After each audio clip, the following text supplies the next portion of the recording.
Secretario General de ADUNS. Buenos días, Sergio. ¿Cómo le va? Joaquín Morales le habla. ¿Cómo te va? ¿Cómo andás? Muy bien, gracias. Bien, queríamos dialogar un poco con usted acerca de este tema que está tan en boga, que es la presencialidad, la no presencialidad de las clases. Queríamos saber cómo se encuentra la situación en cuanto a la enseñanza universitaria.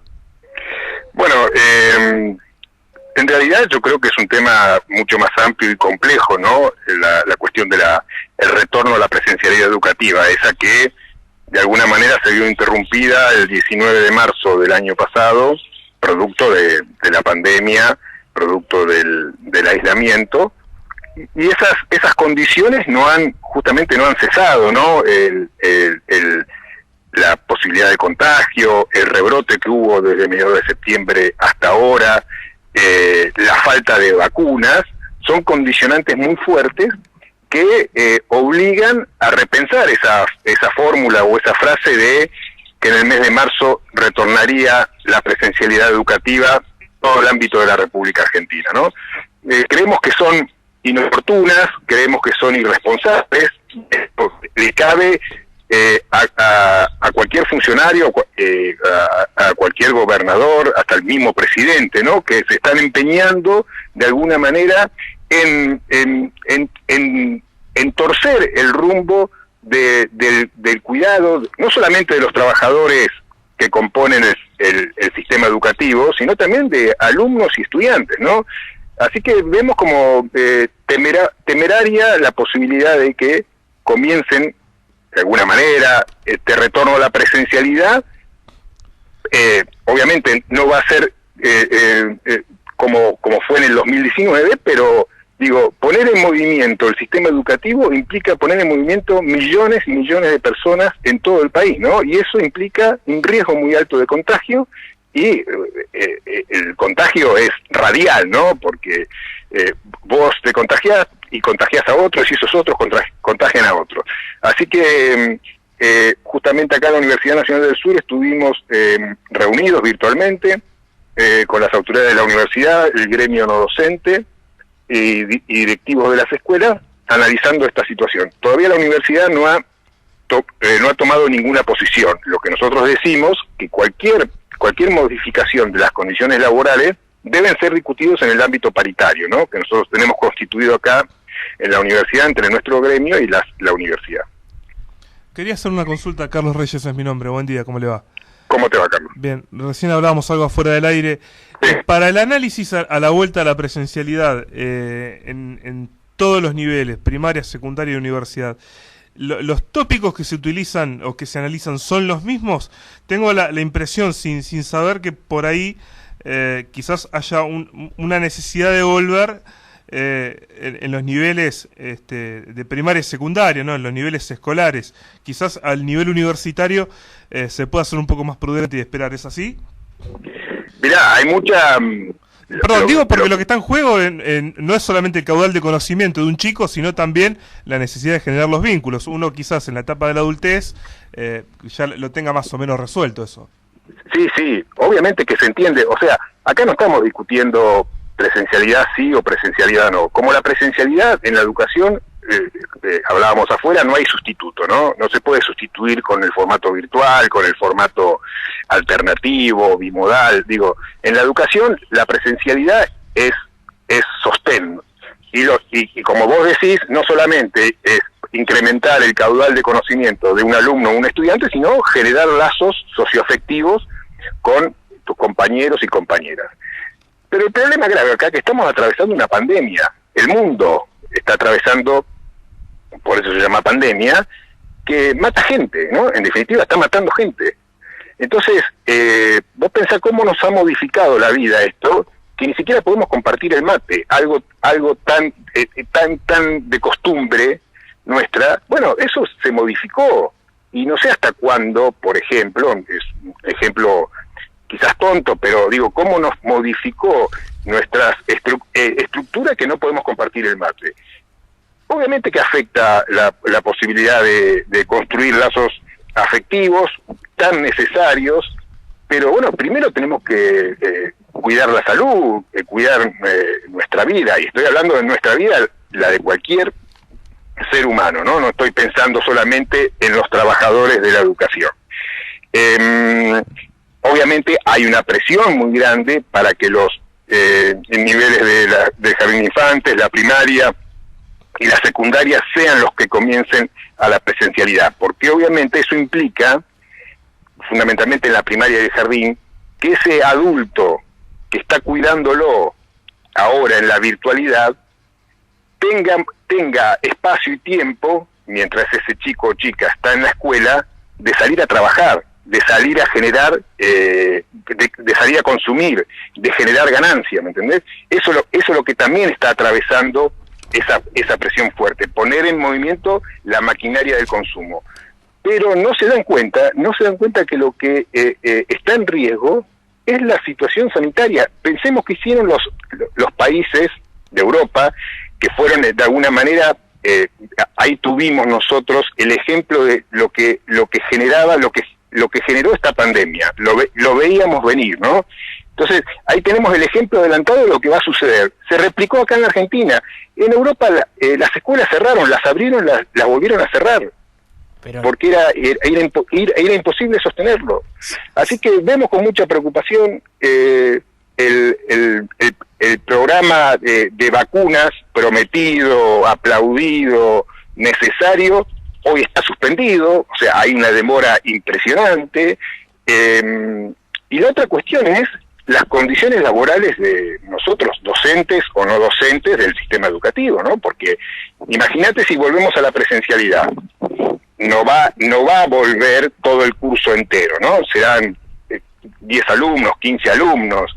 Bueno, ese docente va a tener que repetir su clase 3 o 4 veces, o va a tener que hacer su clase presencial y después para la otra mitad del curso hacerla virtual. Bueno, eso es una modificación en detrimento de las condiciones de los derechos laborales. Entonces eso se debe atender también. Sergio, buen día. ¿Cómo se atiende? Buen día. Incrementando, o incrementás la planta docente, o pagás un sueldo adecuado a la nueva modalidad de trabajo, que va a ser, si es así, bimodal, si retornamos a la presencialidad, va a ser efectivamente mayor que la que tuvimos el año pasado, y ni que hablar de la normal que tuvimos hasta el año 2019. Buen día, Sergio. Mauro Senesi te saluda. Primero agradecer la foto de ayer como prueba para demostrar de que no era que estabas evitando la nota estaba pactada para ayer, pero estaba justo en una reunión, así que te agradezco ese gesto. No hacía falta, pero bueno, se agradece públicamente. Pero, a ver, escuchándote, hay una sensación como que hay un impedimento total. Recién hablabas de Europa, pero Europa no tuvo un año sin clase o todo un ciclo lectivo como lo hemos tenido nosotros parados. Y ¿cuál es usted?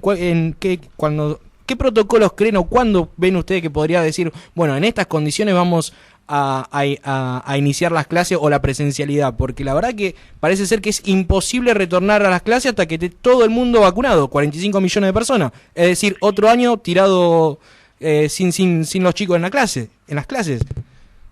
Mira, yo creo que, te agradezco lo que relataste al principio. En realidad estaba yo justamente en el Zoom con las autoridades de la universidad. Me imaginé, cuando lo dijiste recién por el tema del comité de crisis del COVID. A ver, primero despejemos. Clases hubo, sí, en otro formato, pero clases hubo. En otro formato más restringido, que obviamente dejó afuera a muchos y a muchos alumnos y alumnas, porque efectivamente tenés que contar con un equipamiento mínimo que te permitiera recibir las clases virtualmente, con mucho esfuerzo de los docentes, poniendo plata de su bolsillo para pagarse internet, para potenciar tu computadora o potenciar tu celular. O sea, no es que los chicos no tuvieron clases en otro formato. ¿Cuál serían los protocolos? Y bueno, hay protocolos, pero el problema es que, el sistema educativo, poner en movimiento el sistema educativo significa poner en marcha, en movimiento, 15 millones de personas en todo el país. Pero no en simultáneo. Pero no en simultáneo, porque recién usted mismo comentó y se escucha de que irían de grupos de a 10, no es que irían... Bueno, ponele que 7,5 millones de personas en el país. Durante lunes a viernes, en 8 horas, ¿me entendés? Sí, Entre sí. las 8 y las en 10 horas. O sea, es un conjunto homogéneo de personas que van y vienen a la escuela, y todo el movimiento de traslado, ¿no? El transporte público, es complejo. No, sin duda, pero hubo Después, también un año para planificarlo. No, yo digo, sobre el manejo de la pandemia, yo creo que el gobierno lamentablemente se equivocó, lamentablemente, teniendo en cuenta lo que sucedía en los otros países, porque Coincido no es que con nos usted. agarró de sorpresa. Sí. Nosotros los gobernantes tuvieron por lo menos 2 meses y medio previendo lo que iba a venir. Digo, acá lamentablemente se cerró todo el 19 de marzo. Se paró el país 19 de marzo, desde la capital federal o la ciudad autónoma de Buenos Aires hasta Perico en Jujuy. En la ciudad autónoma de Buenos Aires tenías 1.000 casos de contagios por día. En Perico no sabían que existía la enfermedad, ¿no? En lugar de concentrar el cierre en una zona más acotada, como puede ser la ciudad autónoma de Buenos Aires, el conurbano bonaerense, y dejar liberado el resto del país, hubiera servido, ¿no? Pero bueno, acá se cerró todo y se complicó porque, como vos decís, muchos chicos no asistieron a clase presencial, sí a clase virtual, el país se paró económicamente, gente que no pudo salir a trabajar, y eso duró 2, 3, 4 meses, no sé cuánto, y hoy la gente está harta, ¿no? O sea, el gobierno no puede generar ninguna condición de respeto hacia el contagio, hacia la enfermedad, porque está harta la gente. Y encima de todo, hay una demora ostensible con el tema de las vacunas. El protocolo debe ser el adecuado para una situación como es la escolaridad, que no tiene nada que ver con un supermercado, no tiene que ver con una cervecería, tiene que ver con un conjunto de personas que está compartiendo un aula, con un docente que a una hora está en una escuela, a las 2 horas está en otra escuela, a la cuarta hora está en otra escuela, o sea, se está trasladando. Es muy complejo, y no podemos permitir como trabajadores ser carnes de cañón de un experimento como este, ¿no? Largarnos al campo de la pandemia, al campo del contagio. Sergio, le hago una consulta pasando un poco limpio de lo que venimos hablando. Sé que no es competencia de ustedes, pero la UTN ha decidido que las clases sigan siendo a distancia con una mínima presencialidad, que esto abarca a los talleres, bueno, a las prácticas ya de los últimos años. ¿Puede que la Universidad Nacional del Sur tome una medida similar? Bueno, la Universidad del Sur está habilitando la culminación de los trabajos prácticos que no se pudieron hacer virtuales, porque obviamente las asignaturas y en determinadas carreras hay trabajos prácticos que sí o sí lo tenés que hacer en campo, ¿no? En laboratorios o efectivamente en la tierra. Y entonces está habilitando el cierre de esos trabajos prácticos del año pasado, para que los cursados concluyan y puedan rendirse finales. Ha tomado una medida de este tipo. Esto todavía es muy limitada, ¿no? Porque no hay mucha gente en movimiento. Yo no sé si se puede generalizar eso, porque tampoco sé efectivamente si la infraestructura de la universidad, de las escuelas medias, de las escuelas de provincia, está adecuada a las nuevas normas de seguridad e higiene, que son del año pasado, ¿no? El alcohol en gel, el control de temperatura, las ventanas abiertas con aire permanente. Vos imaginate, digo, si esto continúa así, en invierno vas a estar con la ventana abierta para que se airee el aula. Me parece un poco, no sé, temerario, como dije al principio. Hay que buscar una salida.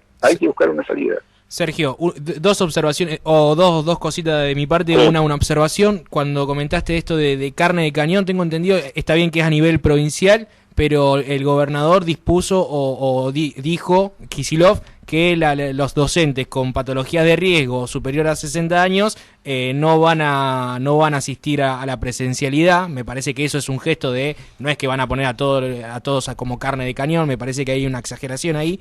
Y segundo, una consulta para pasar en limpio, ADUNS también sería nuclea docentes que hacen el ciclo básico, la parte de primaria y secundaria, ¿verdad? Desde el Jardín de Infantes hasta... Claro, no es solamente la Universidad Nacional del Sur, sino también Jardín de Infantes, lo que sería el ciclo básico, la Escuela de Ganadería. Exactamente. Gracias por la aclaración, porque por ahí yo me estaba yendo a la universidad mucho, pero creo que también... No, justamente abarca todos los niveles. Bien. Pero te quiero hacer un comentario sobre lo que dijiste. Sí, obviamente. Está claro que yo no me refiero a carne de cañón que va a mandar al personal de riesgo. Y de hecho, ayer anunció que va a destinar 700 millones de pesos por mes en la provincia para asistir con suplentes a el personal en riesgo. Pero ¿sabes cuál es el problema? No tomamos real dimensión. Vos podés estar exceptuado de ir a trabajar, seguir dando clase virtual. Pero ¿qué tenés? Tenés un hijo que tiene que ir a la escuela, ¿no? Tu hijo tiene un amigo que está yendo a la escuela y viene a tu casa. Se genera todo un descontrol, y esa persona de riesgo, recibiendo el contacto con gente que fue a la escuela, puede ser contagiada. Tenemos que dimensionarlo más ampliamente el panorama educativo. No solo basta con decirle, y es lo lógico y es lo justo, no los que son pacientes de riesgo no van a ir a trabajar. Es más profundo. Le hago una última consulta para cerrar, y por supuesto apelo a su opinión y a su criterio. Supongamos que yo soy padre, tengo una nena de 13, 14 años, un chico de 6, 7. No, sería linda. Y están en casa ahora, sí, esperando. Si yo quiero proyectar el futuro de ellos dos al corto plazo, ¿a quién tengo que escuchar? ¿A los gobernantes, a los sindicatos, a personal sanitario? Y yo creo que deberíamos escuchar fundamentalmente al personal de salud. Lo que pasa es que justamente quienes están llevando hoy la bandera de la no presencialidad, usted lo va a negar, y del sanitarismo son justamente los sindicatos. Por eso quienes tienen hijos están también sumergidos en esta incertidumbre. Sí, bueno, pero los sindicalistas también tenemos hijos. Sí. Digo no, todo el mundo. Al personal de salud. Quiero decir, vos me decís, vos preguntaste a quién tienen que escuchar si te necesitas proyectar el futuro de tus hijos. Para saber qué van a hacer esos dos chicos. No, yo quisiera escuchar al personal yo quisiera escuchar al personal de salud. Claro, pero hay personal de salud que dice que es momento de que los chicos se reconecten y vuelven a su normalidad. Hay un gabinete, por lo menos hasta el año pasado había un gabinete de expertos que asesoraba al presidente. Yo no he escuchado todavía a ese gabinete de expertos nuevamente formularse con respecto a la presencialidad. Porque lo único que he escuchado hablar es, como vos decís, gobernantes, desde Larreta que dice el 17 de febrero todo a clase y están todos obligados a ir, hasta el presidente y el ministro Trota diciendo el 1 de marzo nuestra prioridad son las clases. Un ministro aislado ahora. Un ministro aislado además ahora. Pobrecito, está aislado del mundo, no de la enfermedad. Es un ministro lamentable, realmente es un ministro que es un ministro lamentable, así es. Bueno. Te digo, y del otro lado escuchás a sindicalistas que dicen no, la presencialidad no, y eso es cierto, te lo comparto porque lo estoy diciendo yo, y escuchás a los docentes también, o sea, el sindicalista no habla porque se le ocurra a él, escuchás a los docentes. Yo estoy, el 1 de febrero como si se destapó el WhatsApp, ¿me entendés? Y todo el mundo preguntando, ¿qué hacemos? ¿Y volvemos? ¿No volvemos? Bueno, hay mucha duda. Bueno, pero no escuchás a los que entienden, a los expertos. Bien, Sergio, te agradecemos este debate que hemos podido tener con vos, estos contrapuntos que tenemos siempre en el marco de respeto. Creo que fue la charla más incisiva, incluso. Sí, el programa es nuevo, cumplimos un mes ayer, bueno. así que creo que fue el primer debate que hemos tenido, porque hasta acá venían todos siendo centro. No te lo tomes personal.